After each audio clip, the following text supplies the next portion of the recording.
At a small bakery, a young black woman had been working herself to exhaustion for 4 months, saving every dollar she could just to buy a birthday cake for her sick mother. As she was about to end her shift, an elderly couple soaked shivering and starving walked in, asking for food, only to be turned away by everyone. Before she could react, the old woman suddenly collapsed from hunger. Without thinking, Aaliyah rushed to help her and offered the very cake she had saved for her mother. What she didn't know was that this single act of kindness would soon lead her into a life she never dared to dream of. Before we go back, let us know where you're watching from, and subscribe because tomorrow I've got something extra special for you.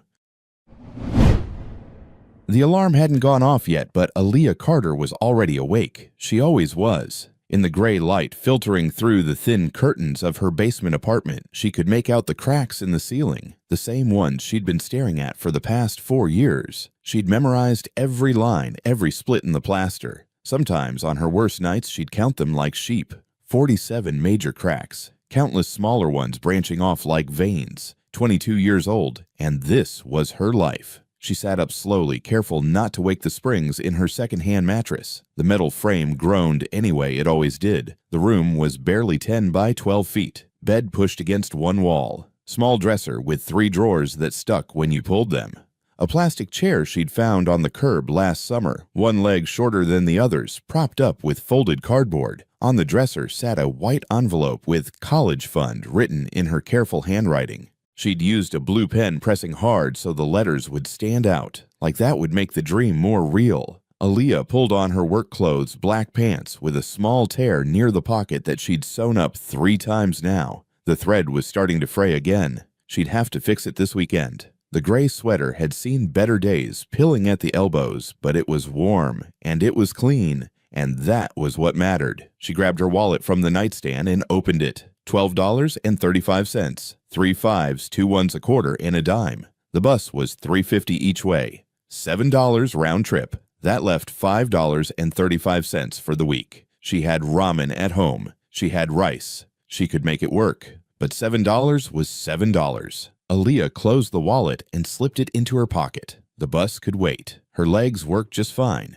They'd work for the 43-minute walk to Sweet Haven Bakery. They'd been working for 4 years now. Before leaving, she stopped at her mother's door. She stood there for a moment listening. Through the gap, she could hear the shallow, labored breathing. Some nights, it kept her awake, that sound. The rattle in her mother's chest. The pauses between breaths that went on too long. Other nights, she was grateful for it. At least it meant her mother was still here. Still fighting. Aaliyah pushed the door open quietly. Linda Carter lay in the narrow bed, her face pale against the pillow. At 53, she looked 70. Kidney failure had a way of stealing more than just health. It took vitality, color, hope. Her mother's hair, once thick and dark, had gone thin and gray. Her skin had that yellowish tint that came from toxins the kidneys couldn't filter anymore. "Mom," Aaliyah whispered, "you awake?"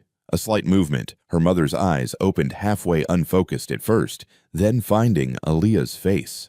"Baby." Linda's voice was barely there, cracked and dry. "What time is it?" "Early, just after 5. I'm heading to work." "So early." "I know." Aaliyah moved to the bedside. She'd made tea earlier, the cheapest kind, from the dollar store, 48 bags for $2, and now she placed the cup on the bedside table next to the bottles of medication they could barely afford. "Drink this when you can. Okay, I'll be back around 6. You work too much, baby." Her mother's hand reached out, trembling slightly. Aaliyah took it, feeling how thin it had become. She could feel every bone. "You're just a child." "I'm 22, Mom, not a child." "You'll always be my child." Linda squeezed her hand weakly. "You don't have to do all this. We're not talking about that." Aaliyah kept her voice gentle but firm. They'd had this conversation before. Her mother wanted to stop treatment, wanted Aaliyah to save the money to go to school to live her life. But Aaliyah wouldn't. "You're going to get better. You're going to get a kidney, and I'm going to take care of you until then." "Stubborn girl." "I learned from the best." Aaliyah smiled and kissed her mother's forehead. The skin was cool and papery. "Rest, Mom. Just rest. I'll call you on my break." She left before the tears could come. She'd learned that trick over the years, leave fast cry later. Never let her mother see the fear. The walk to Sweet Haven Bakery took 43 minutes. Aaliyah knew because she'd timed it the first week back. When she'd started working there 2 years ago, she'd walked it with her phone out, checking the minutes, trying to figure out if the money saved was worth the blisters, the aching feet, the way her toes went numb in winter. It was. Every dollar counted. The streets of Rochester, New York were already busy with early morning traffic. Cars rushing past splashing slush from last night's snow. People in warm coats hurrying to jobs, to lives that didn't involve choosing between bus fare and food. December had arrived with a vengeance this year, the kind of cold that cut through cheap coats and settled in your bones. Aaliyah kept her head down and kept walking her breath, making clouds in the freezing air. She'd learned long ago that feeling sorry for yourself didn't change anything, didn't pay bills, didn't cure kidney failure, didn't turn back time. 4 years. That's how long it had been since everything fell apart. She remembered the day she got her acceptance letter to Monroe Community College. She'd screamed so loud the neighbors complained Mrs. Patterson upstairs had banged on the floor with her broom. Her mother had cried the good kind of tears, the kind that came from joy so big you couldn't hold it in. They'd celebrated with pizza from Angelo's down the street, splurging on extra cheese and pepperoni, even though they really couldn't afford it. "My daughter's going to college," her mother had said that night, holding the acceptance letter like it was made of gold. She'd read it over and over, touching the school's seal with her fingertips.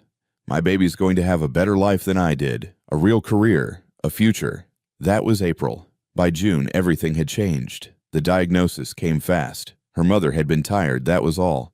Tired and a little swollen.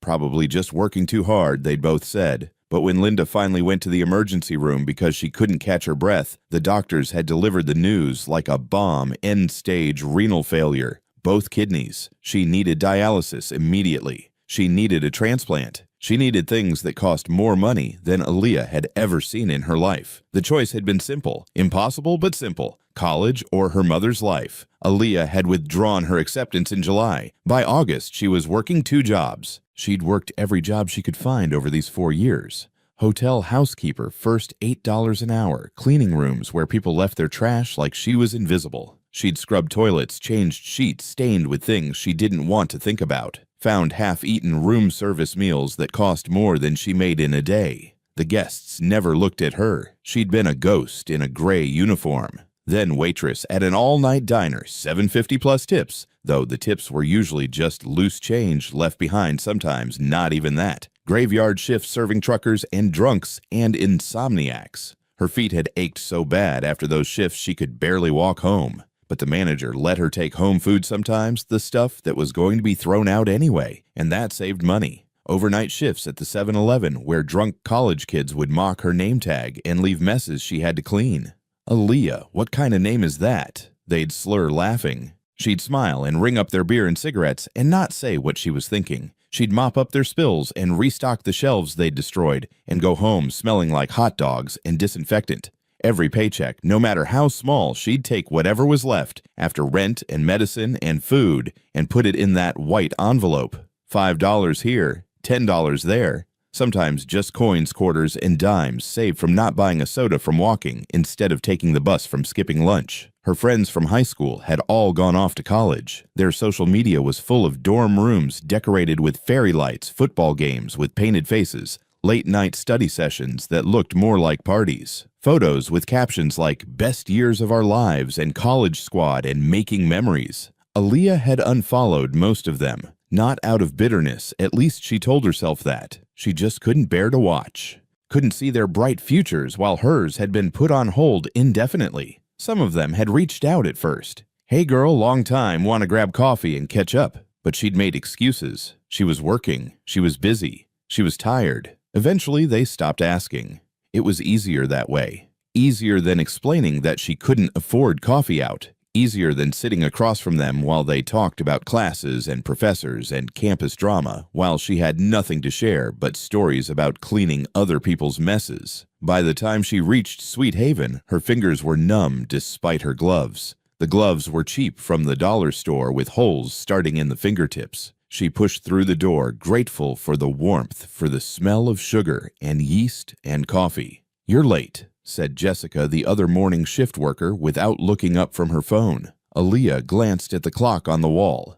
5:58 a.m. Her shift started at 6. "Sorry," she said anyway. It was easier than arguing, easier than explaining she'd walked 43 minutes in the freezing cold. Jessica wouldn't understand. Jessica drove a car her parents had bought her, lived in an apartment her parents helped pay for, worked here because she was saving for a trip to Europe. Sweet Haven was a small bakery tucked into a corner of a strip mall between a laundromat and a cell phone repair shop. The owner, Mrs. Chen, was a kind woman in her 60s who'd immigrated from Taiwan 30 years ago. She ran the place with her husband, both of them working 14-hour days, barely making enough to keep the lights on. But Mrs. Chen had hired Aaliyah 2 years ago when no one else would. Aaliyah had been desperate, then fired from the hotel for missing too many shifts when her mother had been hospitalized. She'd walked into Sweet Haven with no experience, no references, just the honest truth. "I need a job. I'll work hard. Please." Mrs. Chen had looked at her for a long moment. Then she'd said, "You start tomorrow, 6 a.m. Don't be late." Aaliyah had never been late, not once in 2 years. The morning passed in its usual blur. Aaliyah wiped down tables, refilled the pastry display case with croissants and Danish and cookies-made coffee for the early morning crowd. Contractors getting breakfast before job sites, office workers grabbing something quick before work. Students from the community college, the one Aaliyah should have been attending, studying over lattes they bought with their parents' money. She smiled at everyone, took their orders, made their change, wished them a good day. Jessica spent most of her time on her phone, occasionally complaining about her boyfriend, or her parents, or the weather. "I'm so over winter," she said around 10, scrolling through Instagram. "My parents said if I save enough, they'll help pay for Cancun in March. I need a beach so bad." Aaliyah nodded, scrubbing at a stubborn coffee stain on the counter. "What about you?" Jessica asked, not really interested. "You doing anything for the holidays?" "Just spending time with my mom." "That's it, God, that's depressing." Aaliyah didn't respond. She moved to restock the napkin dispensers. Around noon, during a lull, Aaliyah found herself standing in front of the display case. There, on the second shelf, was a small mousse cake, 6 inches across maybe. Chocolate and vanilla swirl the colors marbled together in perfect spirals, topped with a delicate sugar rose that must have taken Mrs. Chen hours to make. The price tag read $24.99. Aaliyah stared at it. She'd been staring at it for weeks now. "Still staring at that thing," Jessica said, appearing behind her. "Just buy it already. It's not that expensive." "I will," Aaliyah said quietly. "Soon." "For what, you got a hot date or something?" Jessica laughed at her own joke. "It's for my mom. Her birthday's coming up, December 20th. Jessica snorted. $25 for a cake. My mom would kill me. She'd be like, "That's gas money," or "That's half the phone bill." She'd make me take it back. Aaliyah didn't respond. She just kept looking at the cake, at the perfect sugar rose, at the way the chocolate and vanilla swirled together. She'd been saving for 4 months. Not the same way she saved for college. This was different. This was slower, harder, more deliberate. The college fund envelope had been emptied again 3 months ago. Her mother had needed an emergency dialysis session, and the hospital wanted payment up front. Aaliyah had taken every dollar she'd saved, 2 years of sacrifice, and handed it over. Watched 2 years of her future disappear in a single transaction. So this time she'd been more careful, more secretive. 50 cents from not buying a soda at work. $1 from skipping lunch and eating the free bread Mrs. Chen let employees have. $2 from walking instead of taking the bus on days when the weather wasn't too bad. Quarters found in the washing machine at the laundromat. Dimes from the cup holder in the car she sometimes borrowed from her neighbor. She'd hidden the money in different places this time, afraid to keep it all in one spot. A few dollars in her work locker tucked inside an old sweater. Some change in an old shoebox under her bed. Quarters in a Ziploc bag taped to the back of her dresser drawer. $5 bills folded tiny and slipped inside the pages of the one book she owned, a worn copy of To Kill a Mockingbird from high school. $24.99 plus tax that made it about $27. 4 months of sacrifice for one small cake. But her mother's birthday was tomorrow, and Aaliyah hadn't been able to get her a real present in years. Not since before the diagnosis. Every year it was the same. "Sorry, Mom, money's tight this year, but I made you dinner." The dinner was usually pasta with jarred sauce, maybe some frozen vegetables if they were on sale. This year would be different. This year her mother would have a real birthday cake, the kind with frosting roses and layers and everything beautiful. Earth to Aaliyah. Jessica waved her hand. Customer. Aaliyah turned. An elderly man stood at the counter waiting patiently. Sorry, sir. What can I get you? The afternoon crawled by. By 3 o'clock, when her shift was supposed to end, Aaliyah was exhausted. Her feet ached. Her back hurt from bending over to clean tables. But when Mrs. Chen emerged from the back office, Aaliyah straightened up, ready for whatever came next. Aaliyah, can you stay for the evening shift? Daniel called in sick. Of course, Aaliyah said without hesitation. More hours meant more money. Every extra dollar helped. I'll pay you time and a half. Aaliyah's heart jumped. Time and a half. She did the quick math in her head. If she worked until 9, that was 6 extra hours. At time and a half, that was. She'd have enough. Finally, she'd have enough to buy the cake and still have a few dollars left over for the week. Thank you, Mrs. Chen. Really, thank you so much. The older woman studied her for a moment, her eyes kind but sad. You work too hard, sweetie. You're so young. When do you have fun? When do you see friends? I have fun. Aaliyah lied with a practiced smile. I'm fine, really. Mrs. Chen didn't look convinced, but she patted Aaliyah's shoulder anyway. You're a good girl. Your mother is lucky to have you. I'm lucky to have her. Mrs. Chen's eyes grew sadder. She knew about Linda's condition. Everyone who worked at Sweet Haven knew. Mrs. Chen had even visited once bringing soup and bread. How is she doing? She's stable, waiting for a kidney. The doctors say it could be months or years. I pray for her, Mrs. Chen said softly. Every day I pray. Thank you.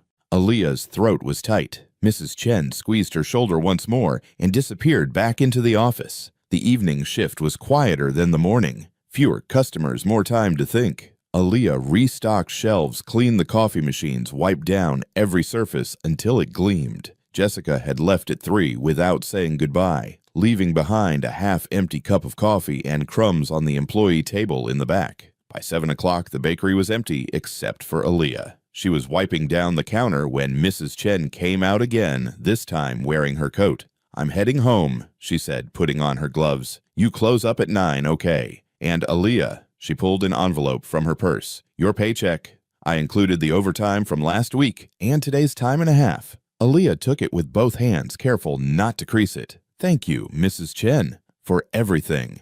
You're a good worker. Best I've ever had. Mrs. Chen smiled. Lock up tight, okay? And get home safe. After Mrs. Chen left, Aaliyah stood alone in the quiet bakery. She held the envelope against her chest for a moment, not opening it yet. She already knew what it would say. It always did. After taxes, probably around $230 for 2 weeks of work. Plus today's time and a half, maybe another $40. $270 total. Rent was $200 a month for their basement apartment. That left $70. Her mother's medications cost $40 every 2 weeks, even with the assistance program. That left $30. Food for 2 people trying to stretch every dollar, maybe $40 for 2 weeks, if they were careful, if they bought rice and beans and pasta and nothing fancy. That left them $10 short.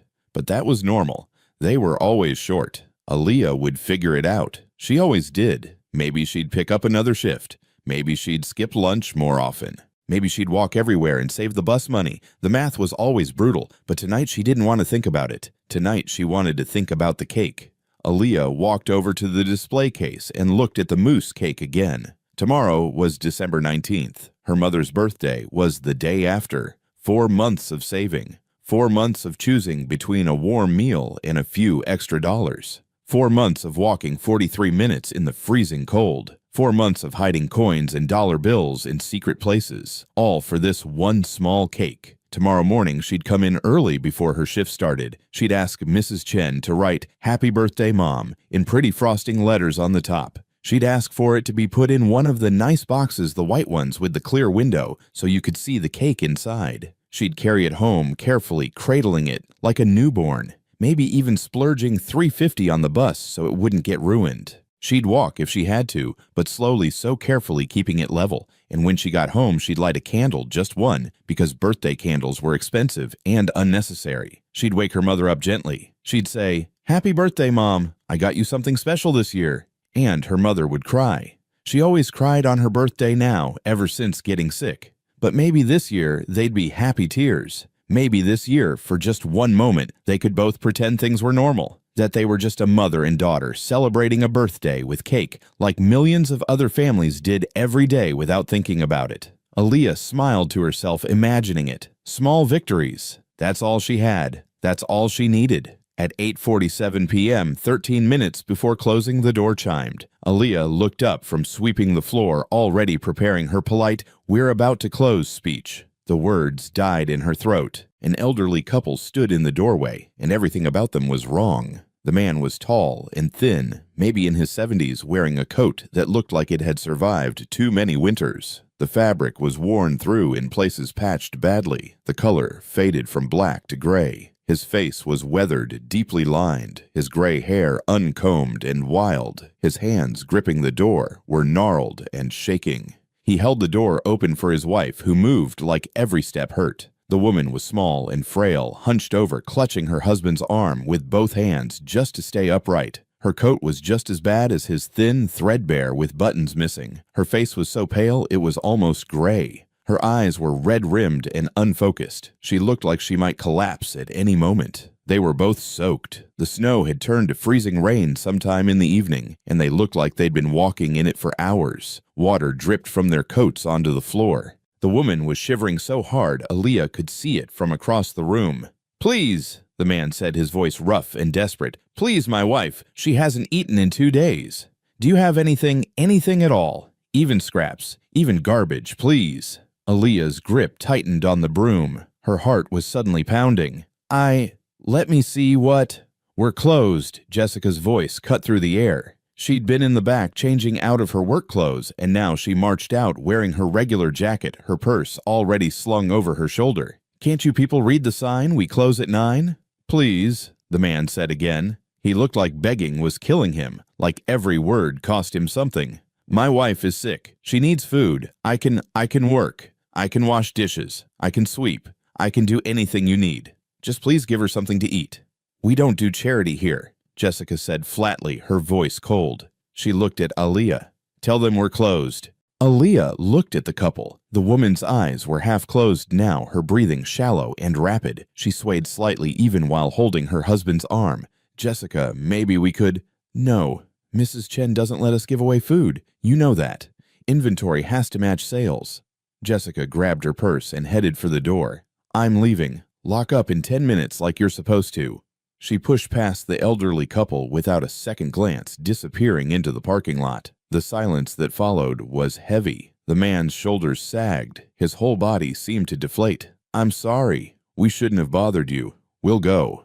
"Wait," Aaliyah said. The word came out before she could think about it. They both looked at her, the man with desperate hope, the woman with eyes that barely seemed to see her. Aaliyah's mind raced. There were day-old pastries in the back. Mrs. Chen usually let her take those home, one of the small perks of the job. But Jessica had already claimed them earlier, saying they were for her boyfriend, even though Aaliyah suspected she'd just throw them away. She did that sometimes. The register had $37 in it, money that had to be deposited tomorrow morning. Mrs. Chen counted it every day, matched it against the sales receipts. Aaliyah couldn't touch that. She'd be fired. Her own paycheck was in her pocket. $270. But that was for rent, for medicine, for food, for the cake. The thought hit her like ice water. The cake, her mother's birthday cake, $24.99 plus tax. $27 and change. She looked at the display case. The mousse cake sat there on the second shelf, perfect and beautiful with its delicate sugar rose. 4 months of saving. 4 months of sacrifice. Then she looked at the woman again. Eleanor, the man had called her. Eleanor's face was the color of old newspaper. Her lips were cracked and bleeding. Her breathing was getting worse, more labored. "Ma'am," Aaliyah said softly, "when was the last time you ate?" The woman tried to answer, but no sound came out. 3 days, the man said quietly, his voice cracked. We lost our place. The apartment. Everything happened so fast. The rent went up $300 and we couldn't afford it. We've been staying in my car, but then the car broke down 2 days ago and we couldn't fix it. We've been walking, looking for shelters, but they're all full. And Eleanor has diabetes. She needs to eat regularly, or his voice broke entirely. Aaliyah felt something twist in her chest. She thought about her mother lying in that narrow bed, waiting for a kidney getting weaker every day. She thought about how terrified she was every time she left for work, afraid she'd come home to find her mother had died alone. She thought about what she'd do if someone found her mother on the street, hungry and sick. What she'd hoped they would do. The woman stumbled, her knees buckled. Her husband caught her, but barely. He was too frail himself, and they both nearly went down. "Eleanor," he said urgently, his voice rising in panic. "Eleanor, stay with me, please, stay with me." The woman's eyes rolled back. Her weight went limp in her husband's arms. "No, no, no," the man was saying. "Please, Eleanor, please." Aaliyah moved without thinking. She dropped the broom and ran to help, catching the woman's other arm just as she started to slide to the floor. "Help me get her to a chair," Aaliyah said. Together she and the man half-carried, half-dragged Eleanor to the nearest table and lowered her into a chair. The woman's head lolled to the side. Her breathing was fast and shallow, her chest barely moving. "Eleanor," the man was saying, patting her face gently. "Come on, honey. Open your eyes. Please."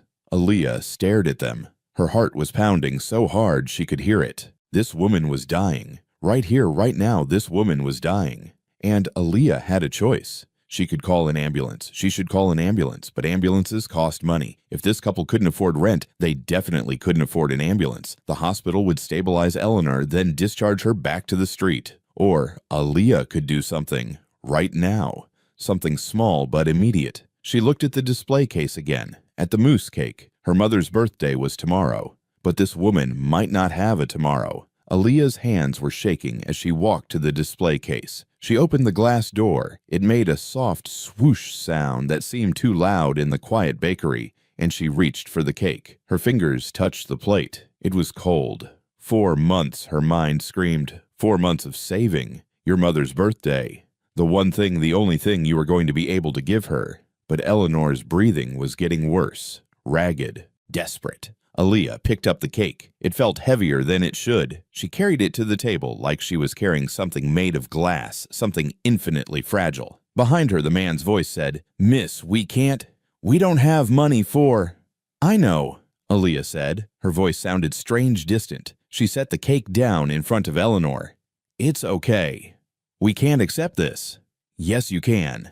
Aaliyah went to the counter and grabbed a fork and a bottle of water. Her eyes were burning, but she wouldn't cry. Not yet. Not in front of them. She set the fork and water on the table. "Please," she said softly. "Eat."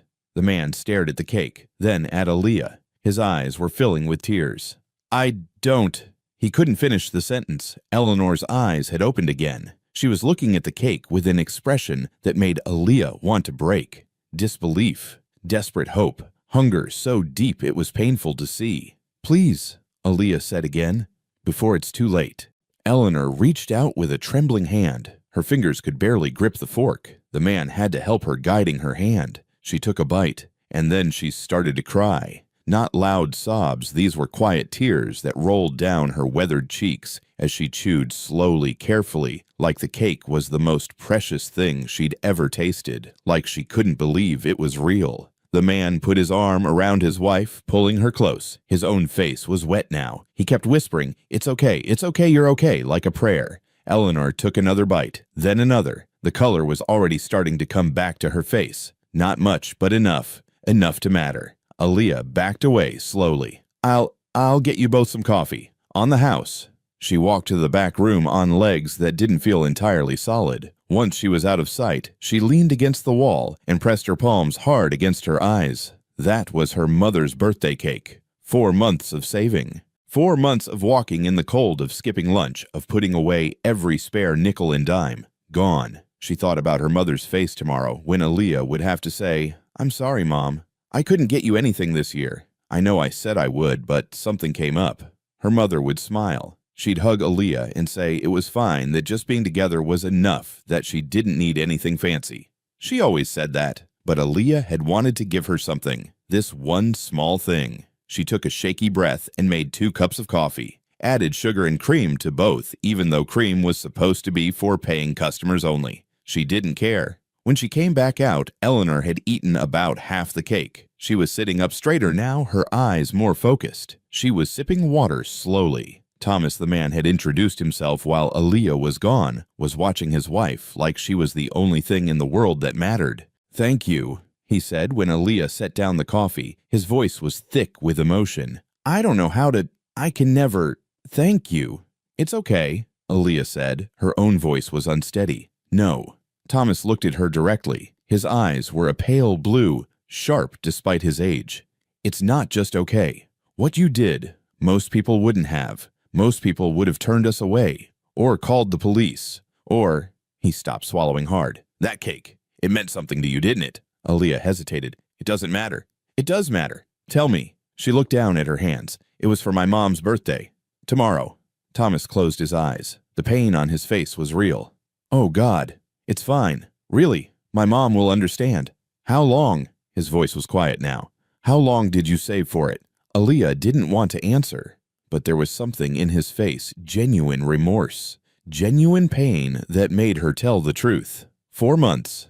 Eleanor made a small sound. She set down her fork carefully, her hands still shaking. She looked at Aaliyah with eyes that were suddenly very clear, very focused. 4 months, Eleanor whispered. "You saved for 4 months and you gave it to us, to strangers." "You needed it more," Aaliyah said simply. "Why?" Thomas asked.